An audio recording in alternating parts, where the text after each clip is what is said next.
अरे नीरज भाई कैसे हो? बस भाई ठीक हूँ। आज कैसे इतने दिन बाद ठेले पर आना हुआ? बस भाई कुछ दिनों के लिए बच्चों को लेकर गांव चला गया था और कल ही आया था, और आज बच्चों ने बोलकर भेजा है कि शाम को घर आते वक्त मैं उनके लिए तुम्हारे तवा चिकन और रोटी लेकर आऊं। भाई बड़े दिन हो गए तुम्हारे हाथ का खाए हुए। क्यों नहीं भाई, जरूर लेकर जाओ। कितनी प्लेट पैक करनी है? 3 प्लेट पैक कर दो नीरज भाई बस। और फिर नीरज 3 प्लेट तवा चिकन रुमाली रोटी पैक कर देता है, जिसे लेकर वो आदमी घर चला जाता है। पाल चौक पर 2 ठेले लगते थे। नीरज चिकन और रुमाली रोटी बेचता था और गौरव कबाब और चिकन सूप बनाकर बेचता था।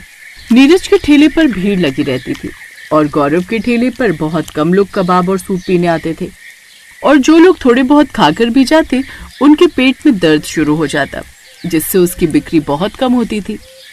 फिर एक दिन गौरव मन ही मन सोचने लगता है, ऐसा क्या है इसकी तवा चिकन और रुमाली रोटी में जो सब लोग इसके यहीं पर खाना पसंद करते हैं? और सिंपल सी तवा चिकन और रुमाली रोटी तो होती है इसकी, वो भी बिना बटर लगी हुई, और लोग फिर भी इसके ठेले पर जाना पसंद करते हैं। और एक मैं कबाब में कितना भी बटर लगा लूं, कितना भी अच्छे से सूप बना लूं, लेकिन लोग फिर भी मुझे गालियां ही सुना कर जाते हैं। कुछ तो राज है इसकी तवा चिकन रुमाली रोटी में, और मुझे वो पता लगाना ही होगा। और ऐसे ही नीरज का ठेला अच्छा चलता रहा और गौरव का काम ठप होता चला गया। ये देखकर गौरव अंदर ही अंदर उससे जलने लगा। और फिर एक दिन नीरज किसी काम से कहीं गया हुआ था, तो उस रोज वो अपनी पत्नी सरगी को ठेले पर बिठाकर चला गया। शाम को नीरज को लौटने में देर हो गई। हे भगवान, ये ग्राहक आने शुरू भी हो गए और नीरज अभी तक आए नहीं, और मैं उनके आने से पहले किसी को तवा चिकन रुमाली रोटी भी नहीं दे सकती, क्योंकि उन्होंने मुझे कुछ भी सामान बेचने से मना किया हुआ है। सरगी को देखकर गौरव समझ रहा था कि कुछ न कुछ बात तो है जो सरगी के चेहरे पर इतनी चिंता है, और फिर गौरव उस पर लगातार नजर रखता गया। थोड़ी देर बाद ही नीरज हाथ में एक काले रंग की पन्नी लेकर लौटा और सरगी के कान में कुछ कहकर उसको वो काला पानी दे देता है। और सरगी नीरज से कहती है, इतनी देर कहाँ लगा दीजिए, ग्राहक आ गए, वो कब से आपका इंतजार कर रहे थे, और आपने मुझे उन्हें सामान देने से भी मना किया था। ये बातें करने का समय नहीं है सरगी। अब इस पिन्नी से ये जादुई पाउडर निकालकर इस तवा चिकन में डाल दो। सरगी जल्दी से काली पन्नी खोलती है और उसके अंदर जो पाउडर होते हैं उसको चिकन में डाल देती है और फिर सबको देना शुरू करती है।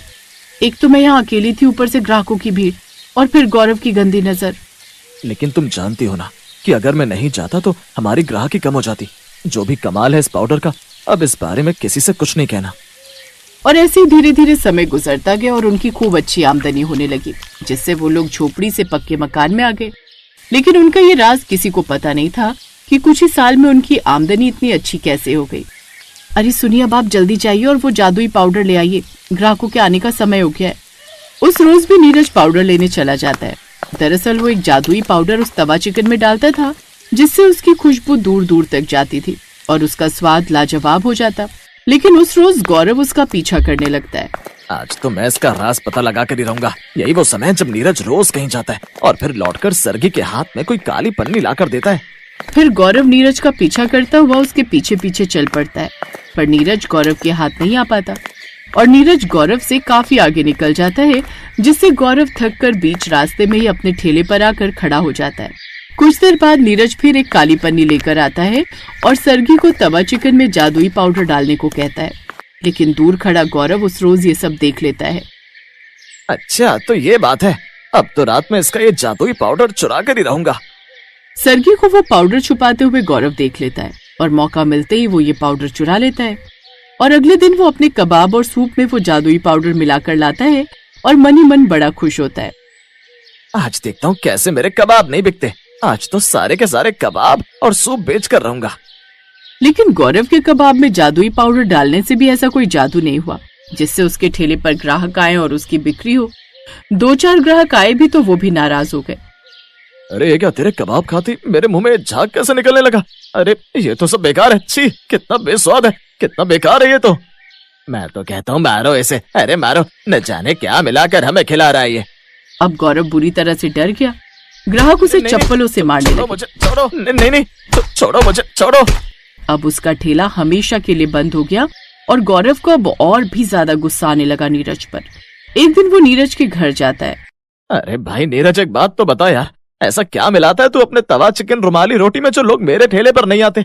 तेरे ही ठेले पर आते हैं, और मैं कितना भी अच्छे कबाब बना लूं तब भी लोग मुझे खरी खोटी ही सुनाकर चले जाते हैं। कौन सा काला जादू करता है तू जो लोग तेरे ही ठेले पर आते हैं? मेरा तो काम धंधा सब बंद हो गया, मुझ पर तो पैसे का अकाल पड़ गया। मेरे बीवी बच्चों के तो भूख के मारे मरने की नौबत आ गई रे। जो पैसे थे वो सब खत्म हो गए। जी तो चाह रहा है अपने परिवार के साथ कूद कर आत्महत्या कर लूं। अरे नहीं नहीं, ऐसा मत बोल गौरव भाई। अरे ये तो अपने अपने हाथों का स्वाद है। अब लोगों को मेरे हाथों का स्वाद अच्छा लगता है तो बस वही बात है। और ये मरने वाली बातें मत करो। सरगी, इसको अंदर से कुछ पैसे लाकर दे दो, ये राशन भरवा लेगा। और हाँ, तुम भी थोड़ी और मेहनत करो, क्या पता तुम्हारा काम धंधा भी अच्छा चल पड़े। लेकिन आपने तो कोई जादू के बारे में कहा ना, कोई जादू नहीं है, तुम बेकार की बहस मत करो। और इतना सुनकर गौरव अपने घर आ जाता है और फिर मन ही मन कहता है, कोई ना कोई तो जादू है इस नीरज के पास, लेकिन ये अब भी मुझे कुछ नहीं बता रहा। ये रोज कहीं ना कहीं पर जाता है, लेकिन कुछ दूर जंगल में जाने के बाद न जाने कहाँ ओझल हो जाता है और फिर काली पिन्नी लेकर आता है। लेकिन जब मैंने वो जादुई पाउडर डाला था तब तो मेरे कबाब और भी बेकार हो गए थे। आखिर ऐसा क्यों हुआ? कोई ना कोई राज तो छिपा है इन सब के पीछे। उस रोज गौरव सुबह से ही उसकी ताक में बैठा था और वो उसका पीछा करते करते उस जंगल तक पहुंच गया। जंगल के बीचों बीच वो उसे एक बंद कोठरी के अंदर जाता देखता है, जहाँ एक ओखली होती है जिसमें वो मसाले कूट कर उस काली पिन्नी में भर लेता है। गौरव उसे रंगे हाथों पकड़ लेता है। अच्छा, तो ये है तेरा वो राज, वो काले जादू का कमाल। तुम अपने ठेले पर लोगों को बुला बुला कर भीड़ लगवाते थे। नीरज गौरव को वहां देखकर भयभीत हो गया और गौरव से बोला, अरे गौरव, तुम यहाँ कैसे? मैं तो बस ऐसे ही आया था। मैं बहुत दिनों से तुम्हारे इस राज को जानने के चक्कर में था। एक बार तो पीछा भी किया था, पर उस दिन तो तुम बच गए, पर आज नहीं बचोगे। आज सच बताना ही पड़ेगा तुमको। अब बस भी करो, कितना छुपाओगे? इस राज को मुझे भी बताओ। अब ऐसा क्या है इस ओखली में जो तुम यहाँ आकर मसाले कूट रहे हो? ओखली तो तुम्हारे घर भी है। ज्यादा पूछने पर नीरज उस ओखली के राज को गौरव को बता देता है। ये घर एक बूढ़ी अम्मा का था और उनको तवा चिकन रुमाली रोटी बहुत पसंद थी। वो अक्सर मेरे ठेले पर खाने आती थी, पर एक दिन उनकी मौत हो गई और मरते समय उन्होंने मुझे ये आशीर्वाद दिया, जब तू मेरी ओखली में अपना तवा चिकन रुमाली रोटी के लिए मसाले कूट कर ले जाएगा, तब से तेरा ठेला बहुत अच्छा चलेगा और तेरे ठेले पर ग्राहकों की भीड़ ही भीड़ रहेगी और एक दिन तू इतना अमीर बन जाएगा कि अपनी खुद की दुकान खोल लेगा। बस यही सच था। मैं यहाँ डेली मसाला कूट कर ले जाता हूँ और जाकर तवा चिकन रुमाली रोटी में डाल देता हूँ, जिससे मेरी बिक्री बहुत अच्छी होती है और मेरा तवा चिकन रुमाली रोटी का टेस्ट दोगुना हो जाता है। बस यही अम्मा का जादू है। पर एक दिन जब तुम मसाला लेकर आए थे तो कुछ बचा हुआ मसाला मैं चुरा कर ले गया था और अपने कबाब में डाल दिया था, पर लोगों ने फिर भी मुझे खरी खोटी सुनाई और मारा भी। तभी से मेरा ठेला ही बंद हो गया। थोड़ी देर बाद उस कोठरी में रखी ओखली में से एक हंसती हुई बूढ़ी औरत की आवाज आई। अरे क्या हुआ गौरव, तेरे कबाब का टेस्ट नहीं बढ़ा था क्या? पता है क्यों? क्योंकि तू लालची है, लालची और एक नंबर का कंजूस इंसान है। इसीलिए तेरे कर्मों का फल तुझे मिल रहा है। तूने कभी भी भूखे को खाना नहीं खिलाया और हमेशा उनको डांट कर भगा दिया करता था।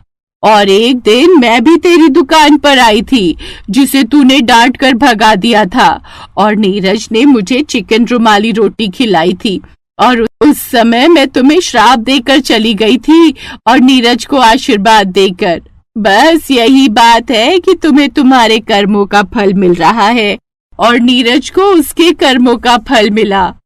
ये कहने के बाद फिर वो बूढ़ी अम्मा एकदम से गायब हो गई। गौरव को अपनी गलती का पछतावा हुआ। उसने नीरज से माफी मांगी और नीरज ने उसे अपने साथ काम पर रख लिया। अब गौरव कभी उससे ईर्ष्या नहीं करता। नीरज का काम और भी अच्छा चलने लगा।